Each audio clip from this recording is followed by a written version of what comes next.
Hello guys, I am Ricky and you're most welcome to our YouTube channel Nirmala निर्वाण classes.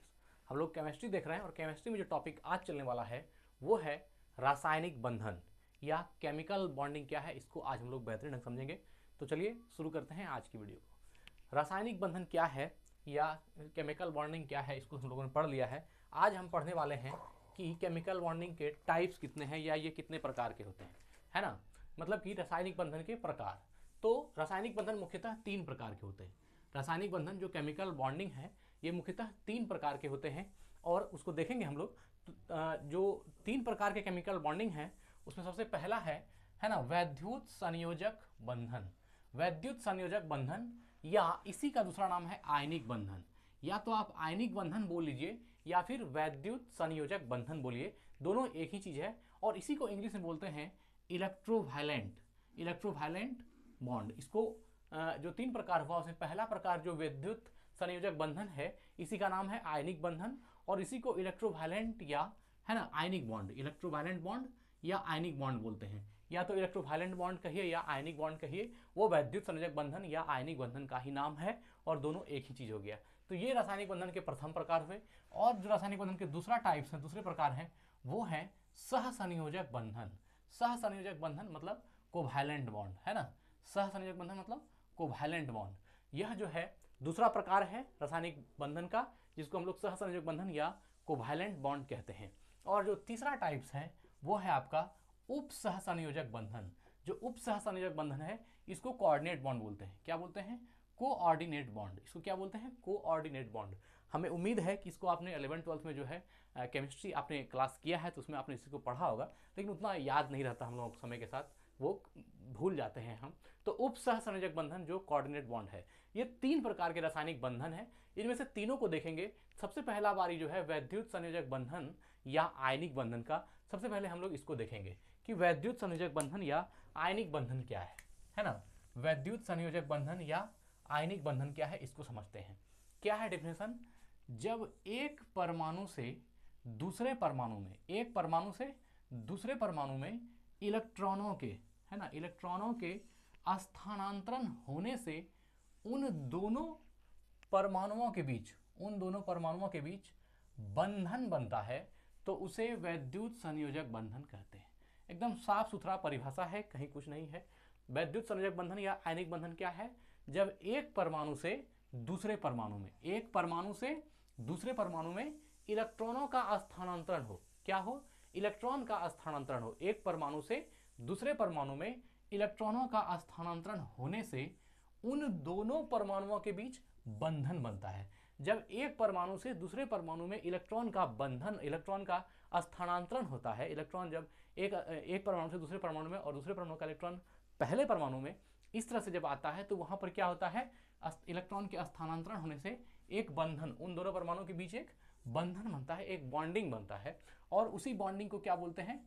उसे वैद्युत संयोजक बंधन कहते हैं। उसको वैद्युत संयोजक बंधन कहते हैं। यहाँ पर आप वैद्युत संयोजक बंधन या आयनिक बंधन या इलेक्ट्रोवैलेंट बॉन्ड क्या है या आयनिक बॉन्ड क्या है, ये परिभाषा आपको साफ सुथरा है कि जब दो परमाणुओं में, है ना, जब दो परमाणु में, एक परमाणु से दूसरे परमाणु में इलेक्ट्रॉन का स्थानांतरण होने से, है ना, उन दोनों परमाणु के बीच बंधन बनता है, तो उसे वैद्युत संयोजक बंधन कहते हैं। उस बंधन को ही क्या बोलते हैं? वैद्युत संयोजक बंधन या आयनिक बंधन या इलेक्ट्रोवैलेंट बॉन्ड या आयन बॉन्ड। यह सब जो है ये चारों नाम इसी का है ना, वैद्युत संयोजक बंधन का। यहां तक तो बात क्लियर हो गई कि एक परमाणु से दूसरे परमाणु में इलेक्ट्रॉन का स्थानांतरण होगा, तो इलेक्ट्रॉन के स्थानांतरण होने से उन दोनों परमाणु के बीच जो बंधन बनता है उस बंधन को क्या बोलते हैं? वैद्युत संयोजक बंधन। ठीक है, आगे बढ़ते हैं। देखिए, इलेक्ट्रॉनों का स्थानांतरण, इलेक्ट्रॉनों का स्थानांतरण इस प्रकार होता है कि प्राप्त आयनों की बाह्यतम कक्षाओं की इलेक्ट्रॉनिक व्यवस्था अक्रिय गैसों की भांति अस्थायी बन जाती है। अब इसमें क्या बताया कि इलेक्ट्रॉन का स्थानांतरण, तो जो वैद्युत संयोजक बंधन है उसमें इलेक्ट्रॉन का स्थानांतरण तो होना ही होना है। और जब इलेक्ट्रॉन का स्थानांतरण होगा तो वह इलेक्ट्रॉन का स्थानांतरण इस प्रकार से होता है कि जो प्राप्त आयन है उस प्राप्त आयन की जो बाह्यतम कक्षा है, उस प्राप्त आयन की जो बाह्यतम कक्षा है और बाह्यतम कक्षा की जो इलेक्ट्रॉनिक व्यवस्था है, जो इलेक्ट्रॉनिक विन्यास है, बाह्यतम कक्षा की जो इलेक्ट्रॉनिक व्यवस्था है वह कैसी हो जाती है? वह अक्रिय गैसों की भांति अस्थाई स्टेबल बन जाती है। वह क्या होती है? अक्रिय गैस की भांति स्टेबल बन जाती है। इस बात को समझिएगा, जब भी जो है विद्युत संयोजक बंधन की घटना होती है तो इसमें इलेक्ट्रॉनों का आदान प्रदान होता है या इलेक्ट्रॉनों का स्थानांतरण होता है। तो जब इलेक्ट्रॉनों का स्थानांतरण होता है तो उन आयनों के बीच क्या होता है, उन आयनों की जो बाह्यतम कक्षा होती है, उन आयनों की बाह्यतम कक्षा की जो कह सकते हैं स्थिति होती है, वह अक्रिय गैसों से होती है। कैसी होती है? अक्रिय गैसों की तरह की भांति अस्थाई बन जाती है। मतलब वह जो है आयनों की बाह्यतम कक्षाओं की जो इलेक्ट्रॉनिक व्यवस्था होता है वह अक्रिय गैस की भांति अस्थाई, जिस तरह की अक्रिय गैस अस्थाई होता है उसी तरह वह आयन भी जो है वह क्या हो जाती है? अस्थाई हो जाती है।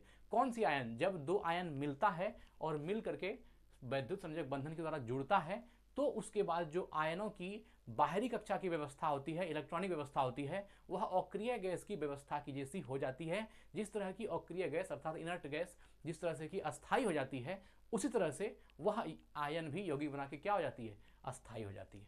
ठीक है। उदाहरणार्थ, यहाँ उदाहरण के लिए बता रहा है।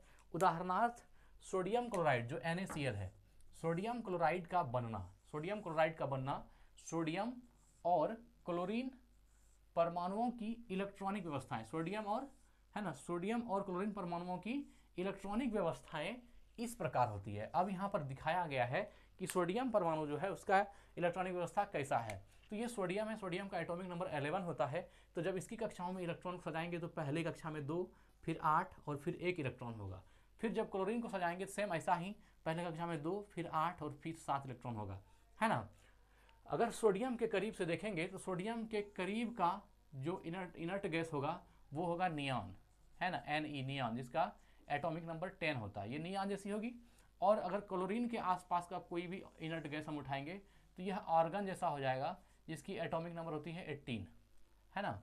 यह 18 जैसी होती है। इसमें क्या कहा गया? उदाहरण के लिए सोडियम क्लोराइड का बनना, सोडियम और क्लोरीन परमाणुओं की इलेक्ट्रॉनिक व्यवस्थाएं इस प्रकार होती है। यहाँ पर सोडियम का और क्लोरीन का जो इलेक्ट्रॉनिक व्यवस्था है वो दिखाया गया है। अब आगे देखिए, सोडियम परमाणु अपनी बाह्यतम कक्षा के एक इलेक्ट्रॉन का त्याग कर, सोडियम परमाणु जो है अपने बाह्यतम कक्षा के एक इलेक्ट्रॉन का त्याग कर अक्रिय गैस नियॉन जैसी अस्थाई इलेक्ट्रॉनिक संरचना प्राप्त करता है। अब देखिए यहाँ सोडियम के बाह्यतम कक्षा का मतलब वह बाहरी कक्षा में जो इलेक्ट्रॉन है वो एक इलेक्ट्रॉन है।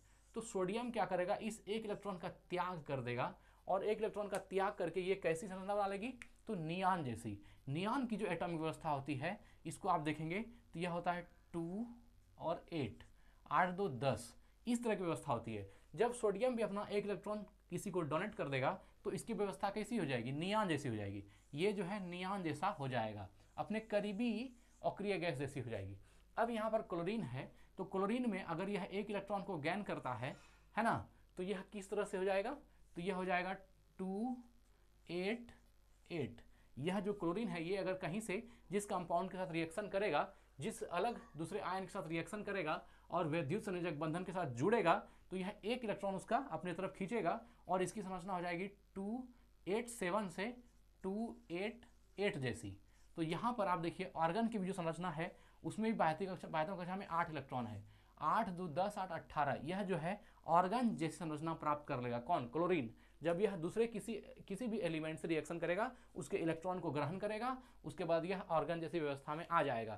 तो जिस तरह से कि ऑर्गन स्टेबल है उसी तरह से जो है क्लोरीन स्टेबल हो जाएगी। जैसे मान लीजिए हम बात करते हैं HCl, यहाँ H का एक परमाणु है, यहाँ क्लोरीन का है।